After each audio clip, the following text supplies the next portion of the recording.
Democrat member of Congress Henry Cuellar, Texas. Republican member of Congress Pat Harrigan, North Carolina. Good to have you both, gentlemen. Thank you for coming. Thank you. Great to be here, Chris. Hey, Henry, how are you? Good. Hey, Brother Cuellar, I start with you. I agree with Fetterman. I think that the job is to keep the government open, and Democrats should vote for that, but that you are fighting the right fight. Medicare matters. Healthcare costs are going to go up. It's the right fight. It's the wrong way. Agree or disagree, and why, sir? Well, certainly, look, both sides have used a reason for voting no. The last time we had a shutdown, it was over the border wall. My Republican colleagues wanted a border wall. This time we're fighting over the health care. The last 9 CRs, and I emphasize this, the 9 CRs that we've had recently, 8 times, it was the Democratic majority that voted for the CR. So again, I think we need to stop blaming each other, and we ought to need to find a way to work this out. I sit on defense appropriations. I sit on homeland appropriations. I sit on the appropriations. This is not hard to figure it out. I think if Pat and I could sit down, I bet we could work this out. Yeah, the question is, who doesn't want to work it out, Pat? I mean, let's just start with what we should all agree on here tonight. You don't want to take this guy's check to pay the military, right?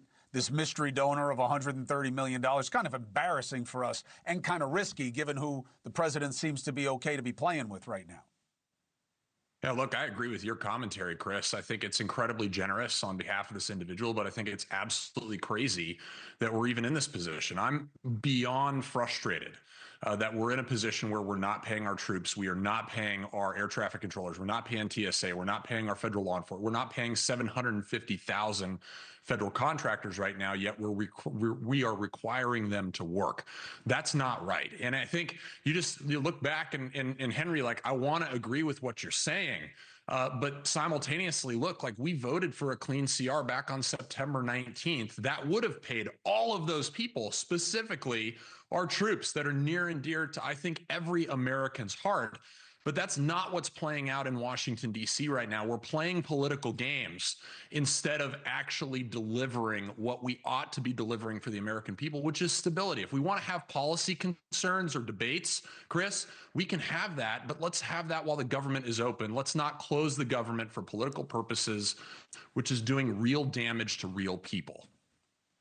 Yeah, Pat, the criticism is, before I bounce it back to Henry, I'll give it to you in a second, Henry, but Pat, the straight line criticism is you guys didn't want to do anything. You left the Medicaid stuff, the subsidies out.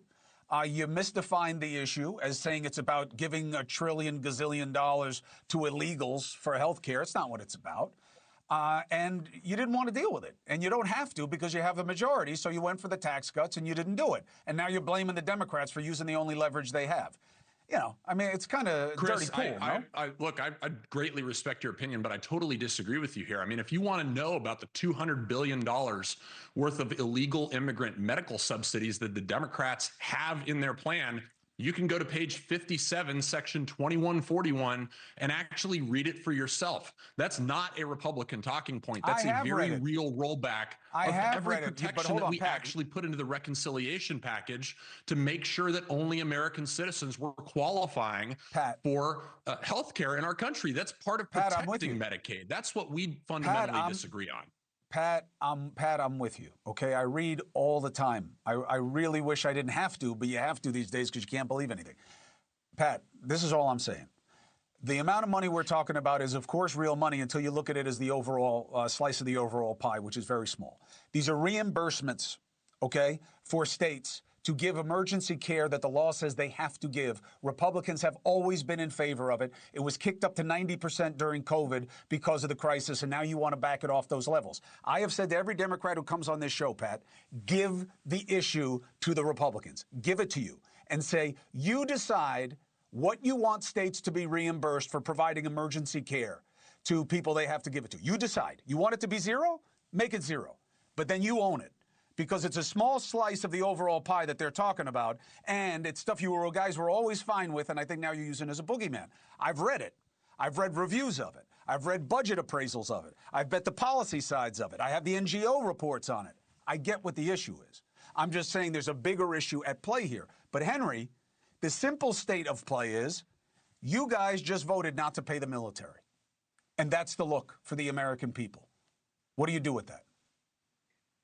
Well, first of all, I certainly want to pay the military. And look, we should not be getting $130 million from anybody. I said on defense appropriations, and we ought to fund that, number one. Number two, $130 million on a bill that is $15 billion. I think we pay about $15 billion of salaries and bonuses to the military every month. So $130 million out of $15 billion is just a drop of the bucket. And we should not be asking for money of that. We're in appropriations, and we ought to do that. And look, I know this is Pat's first year, but let me tell you, the last 9 CRs that we've had, even when the Republicans last year, when they were in the majority, guess what? We had more Democrats voting for the CR. So a CR, to me as an appropriator, is a failure. A shutdown like we had in 2019 or even now, right now, is a failure. We ought to sit down and using this false narrative about illegals. In 1996, Bill Clinton, the welfare, and Newt Gingrich, guess what? They said no health care for illegals. When the Republicans passed their big, beautiful bill or ugly bill, whatever you want to call it, guess what? They repeated the law from 1996. They put out a press release saying that no health care, no Medicaid, no Medicare. So again, I agree with you.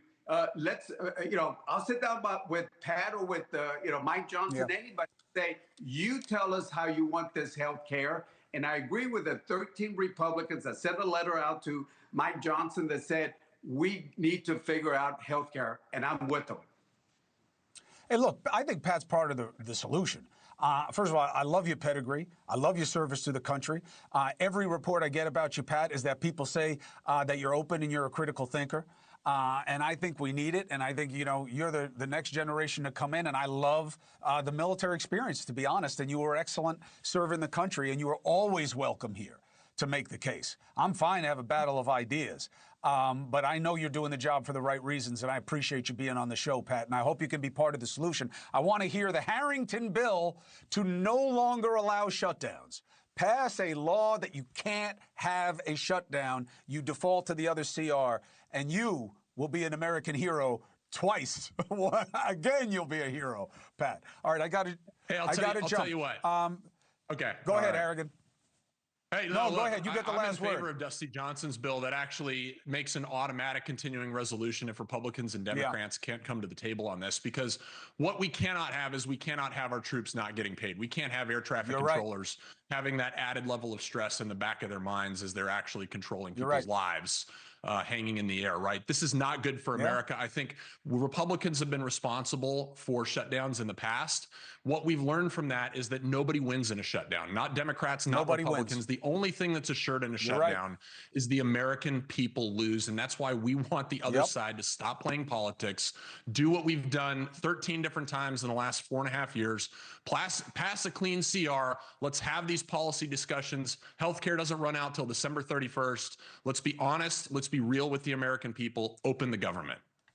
Hey, if nothing else, the American people are seeing the sausage be made, and they're hearing what the issues are and what the players are saying about it. Henry, I always appreciate you being on.